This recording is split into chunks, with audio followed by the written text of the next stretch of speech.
ನಮಸ್ಕಾರ ಎಲ್ಲರಿಗೂ. ನಾನು ಮಂಜುಳಾ ಪ್ರಕಾಶ್. ಇವತ್ತು ಮರಾಠಿ ಸ್ಟೈಲಲ್ಲಿ ರೊಟ್ಟಿ ಮಾಡ್ತಾಯಿದ್ದೀನಿ. ಇದು ತುಂಬ ಚೆನ್ನಾಗಿರುತ್ತೆ. ಮಕ್ಕಳಿಗೆ ದೊಡ್ಡವ್ರಿಗೆ ಎಲ್ಲರಿಗೂ ಒಂದು ತಿಂದರೆ ಸಾಕು, ಹೊಟ್ಟೆಯಲ್ಲೇ ತುಂಬೋಗುತ್ತೆ. ಫಸ್ಟ್ ಮಿಕ್ಸಿ ಜಾರಿಗೆ ಒಂದು ಸ್ವಲ್ಪ ಬೆಳ್ಳುಳ್ಳಿ ಹಾಕ್ಕೋತಾ ಇದ್ದೀನಿ. ಒಂದು 5-6 ಬೆಳ್ಳುಳ್ಳಿ ಸುಲಿದು ಹಾಕ್ಕೋತಾ ಇದ್ದೀನಿ. ಮತ್ತು ಇದು ಎಷ್ಟು ಚೆನ್ನಾಗಿರುತ್ತೆ ಅಂದರೆ ರೊಟ್ಟಿ ಬೆಳಗ್ಗೆ ಟೈಮು ತುಂಬ ಚೆನ್ನಾಗಿದೆ. ಶುಂಠಿ ಸ್ವಲ್ಪ ಹಾಕ್ಕೋತಾ ಇದ್ದೀನಿ. ಆಮೇಲೆ ಸ್ವಲ್ಪ ಹಸಿಮೆಣ್ಸಿನ್ಕಾಯಿ, ಒಂದು 4-5 ಹಸಿಮೆಣ್ಸಿನ್ಕಾಯಿ ಹಾಕ್ಕೋತಾ ಇದ್ದೀನಿ. ನಿಮ್ಮ ಖಾರ ಎಷ್ಟು ಬೇಕೋ ಅಷ್ಟು ಹಾಕ್ಕೊಳ್ಳಿ. ಸ್ವಲ್ಪ ಕರಿಬೇವಿನ ಸೊಪ್ಪು ಫ್ರೆಶ್ ಆಗಿರೋದು ಹಾಕ್ಕೋತಾ ಇದ್ದೀನಿ. ಸ್ವಲ್ಪ ಜೀರಿಗೆ. ಇದು ನಮ್ಮ ರೊಟ್ಟಿನ ಮಹಾರಾಷ್ಟ್ರ ರೊಟ್ಟಿನೇ ಅಂತಲೇ ಹೇಳ್ಬೋದು. ಇದನ್ನು ಮಿಕ್ಸಿ ಮಾಡ್ಕೊಂಡು ಬರ್ತೀನಿ. ಒಂದು ಪಾತ್ರೆಗೆ ಫಸ್ಟು 2 ಕಪ್ಪಷ್ಟು ನಾನು ಅಕ್ಕಿ ಹಿಟ್ಟು ತೊಗೊಂಡಿದ್ದೀನಿ. ಈ ಥರದಲ್ಲಿ 2 ಕಪ್ ತೊಗೊಂಡಿದ್ದೀನಿ ಅಕ್ಕಿ ಹಿಟ್ಟು.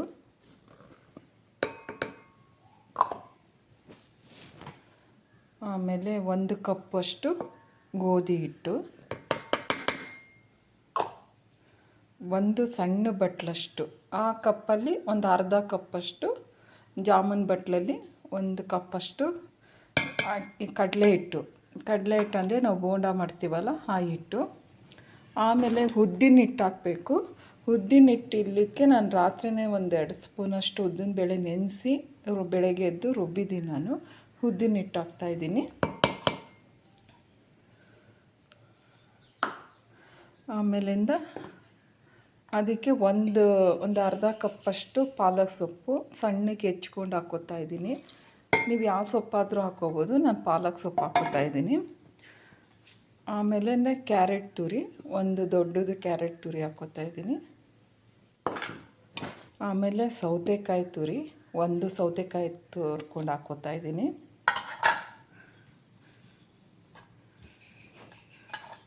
ಕೊತ್ತಂಬರಿ ಸೊಪ್ಪು ಸಣ್ಣಗೆ ಹೆಚ್ಕೊಂಡು ಹಾಕ್ಕೋತಾ ಇದ್ದೀನಿ ಸ್ವಲ್ಪ. ಆಮೇಲೆ ನಾವು ಆವಾಗಲೇ ರುಬ್ಬಿಟ್ಕೊಂಡಿದ್ವಲ್ಲ ಶುಂಠಿ, ಬೆಳ್ಳುಳ್ಳಿ, ಹಸಿಮೆಣ್ಸಿನ್ಕಾಯಿ, ಜೀರಿಗೆ, ಅದು ಪೇಸ್ಟ್ ಹಾಕ್ಕೋತಾ ಇದ್ದೀನಿ. ಆಮೇಲೆ ಟೊಮೊಟೊ, ಒಂದು ದೊಡ್ಡ ಟೊಮೊಟೊ ಸಣ್ಣಗೆ ಹೆಚ್ಚು ಹಾಕ್ಕೋತಾ ಇದ್ದೀನಿ. ಆಮೇಲೆ ಈರುಳ್ಳಿ, 1-2 ಈರುಳ್ಳಿ ಸಣ್ಣಗಿರೋದು 2 ಈರುಳ್ಳಿ ಹೆಚ್ಕೊಂಡಿದ್ದೀನಿ. ಈರುಳ್ಳಿ ನೀವು ಎಷ್ಟು ಬೇಕಾದರೂ ಹಾಕ್ಕೋಬೋದು, ಟೇಸ್ಟ್ ಇರುತ್ತೆ. ಒಂದು ಅರ್ಧ ಸ್ಪೂನಷ್ಟು ಅರಿಶಿನ ಹಾಕ್ಕೋತಾ ಇದ್ದೀನಿ.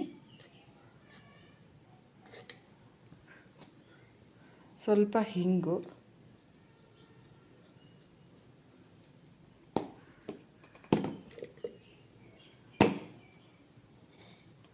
ಸ್ವಲ್ಪ ಸಕ್ಕರೆ ಹಾಕ್ಕೋತಾ ಇದ್ದೀನಿ. ಸಕ್ಕರೆ ಕೆಂಪಗೆ ಬರುತ್ತೆ ಅಂತ.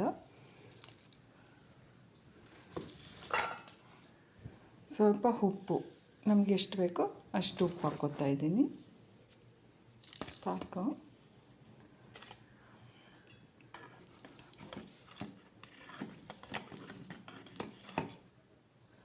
ಸೋಡಾ ಸ್ವಲ್ಪ ಹಾಕ್ಕೋತಾ ಇದ್ದೀನಿ. ಸೋಡಾ ಸಾಕು, ಇಷ್ಟು ಹಾಕ್ಕೊಂಡ್ರೆ ಇದನ್ನು ಚೆನ್ನಾಗಿ ಮಿಕ್ಸ್ ಮಾಡ್ಕೋಬೇಕು. ಇವಾಗ ಇದನ್ನು ಬೆಳಗ್ಗೆ ಟೈಮ್ ತಿನ್ಬೋದು, ಸಂಜೆ ಟೈಮು ಅಡುಗೆ ಮಾಡೋಕ್ಕಿದ್ದಾದ್ರೆ ಅವಾಗೂ ಈ ಥರ ಮಾಡ್ಕೊಂಡು ತಿನ್ಬೋದು. ಮಕ್ಕಳಿಗಂತೂ ತುಂಬ ಚೆನ್ನಾಗಿರುತ್ತೆ, ದೊಡ್ಡವ್ರಿಗೂ ಚೆನ್ನಾಗಿರುತ್ತೆ. ಮತ್ತು ಸೊಪ್ಪು ತರಕಾರಿ ಎಲ್ಲ ಹಾಕಿರೋದ್ರಿಂದ ಮಕ್ಕಳೆಲ್ಲ ಯಾರು ತರಕಾರಿ ತಿನ್ನಲ್ಲ ಅಂತಾರೆ, ಅವ್ರಿಗೆ ಈ ಥರ ಮಾಡಿಕೊಡ್ಬೋದು. ಮತ್ತು ಇದಕ್ಕೆ ರಾಗಿ ಹಿಟ್ಟು ಬೇಕಾದರೂ ಹಾಕ್ಕೋಬೋದು. ಒಂದ್ಸಲ ಕೈಯಲ್ಲಿ ಚೆನ್ನಾಗಿ ಈ ಥರ ಮಿಕ್ಸ್ ಮಾಡ್ಕೊಬಿಟ್ಟು, ಆಮೇಲೆ ನಮಗೆ ದೋಸೆ ಹಿಟ್ಟು ಅಂದರೆ ಜಾಸ್ತಿ ದೋಸೆ ಹಿಟ್ಟು ಥರ ಅಲ್ಲ, ಸ್ವಲ್ಪ ದಪ್ಪ, ಒಂದು ಮೀಡಿಯಮಾಗಿ ಕಲಿಸ್ಕೋಬೇಕು.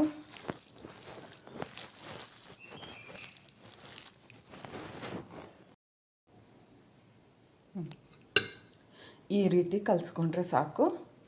ಅತ್ತಾಗೆ ಗಟ್ಟಿವೂ ಇಲ್ಲ ತೆಳು ಇಲ್ಲ, ಮೀಡಿಯಮ್ ಆಗಿದೆ. ಈ ರೀತಿ ಕಲಿಸ್ಕೊಂಡು ದೋಸೆ ಹಾಕ್ಕೊಂಡು ತುಪ್ಪ, ಚಟ್ನಿ ಪುಡಿ, ಬೆಣ್ಣೆ, ನಿಮಗೇನು ಇಷ್ಟ ಇದೆಯೋ ಅದನ್ನು ಹಾಕ್ಕೊಂಡು ತಿನ್ಬೋದು. ತುಂಬ ಹೆಲ್ದಿ ಇರುತ್ತೆ. ಮತ್ತು ಬೆಳಗ್ಗೆ ಟೈಮು ಮಕ್ಕಳಿಗೆ ತಿನ್ನೋಕ್ಕೆ ಮತ್ತು ಯಜಮಾನ್ರು ತಿನ್ನೋಕ್ಕೆ ಎಲ್ಲರಿಗೂ ತುಂಬ ಚೆನ್ನಾಗಿರುತ್ತೆ ಇದು. ಎಲ್ಲ ತರಕಾರಿ ಸೊಪ್ಪು ಎಲ್ಲ ಹಾಕಿರ್ತೀವಿ ಇದರಲ್ಲಿ.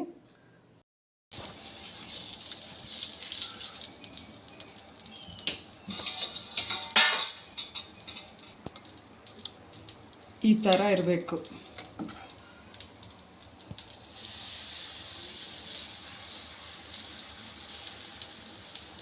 ಇದಕ್ಕೆ ಮೆಂತ್ಯ ಸೊಪ್ಪು, ಕ್ಯಾರೆಟು, ಸೌತೆಕಾಯಿ, ಟೊಮೊಟೊ, ಪಾಲಕ್ ಸೊಪ್ಪು, ತುಂಬ ಹೆಲ್ದಿಯಾಗಿರೋಂಥ ಟಿಫನ್ ಇದು. ಎಣ್ಣೆ, ತುಪ್ಪ, ಬೆಣ್ಣೆ ಏನಾದರೂ ಹಾಕ್ಬೋದು.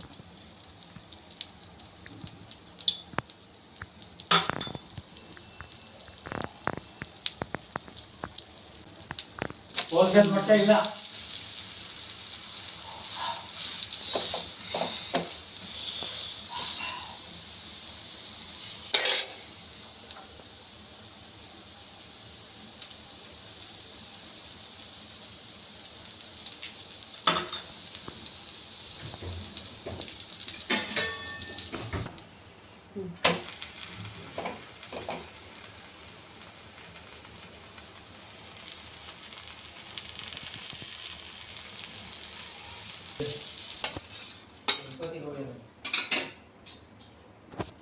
ಚಟ್ನಿ ಪುಡಿ,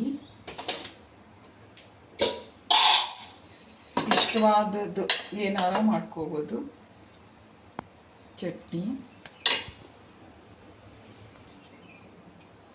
ಬೆಣ್ಣೆ,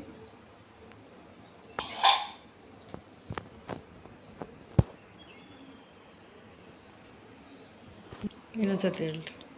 ಎಷ್ಟು ಸ್ಮೂತ್ ಇರುತ್ತೆ. ಎಲ್ಲ ಹೆಲ್ತಿಯಾಗಿರೋಂಥ ದೋಸೆ ಇದು. ಇದು ಮಹಾರಾಷ್ಟ್ರ ಕಡೆ ತಾಲಿಪಟ್ ಅಂತಲೇ ಹೇಳೋದು. ತುಂಬಾ ಇರುತ್ತೆ. ಇದು ಒಂದು ತಿಂದರೆ ಸಾಕು, ಹೊಟ್ಟೆನೇ ತುಂಬೋಗ್ಬಿಡುತ್ತೆ. ತುಂಬ ಹೆಲ್ದಿ ಫುಡ್ಡು. ನೈಟಲ್ಲೂ ಕೂಡ ಮಾಡ್ಕೊಂಡು ತಿನ್ಬೋದು, ಬೆಳಗ್ಗೆ ಕೂಡ ತಿನ್ಬೋದು, ಮಕ್ಳಿಗೂ ಕಟ್ಬೋದು, ನಾವು ತಿನ್ಬೋದು. ಮತ್ತು ನೀವು ಮನೇಲಿ ಮಾಡಿಬಿಟ್ಟು ಹೇಗಿದೆ ಅಂತೇಳಿ ನಂಗೆ ಕಮೆಂಟಲ್ಲೇ ಹೇಳಿ.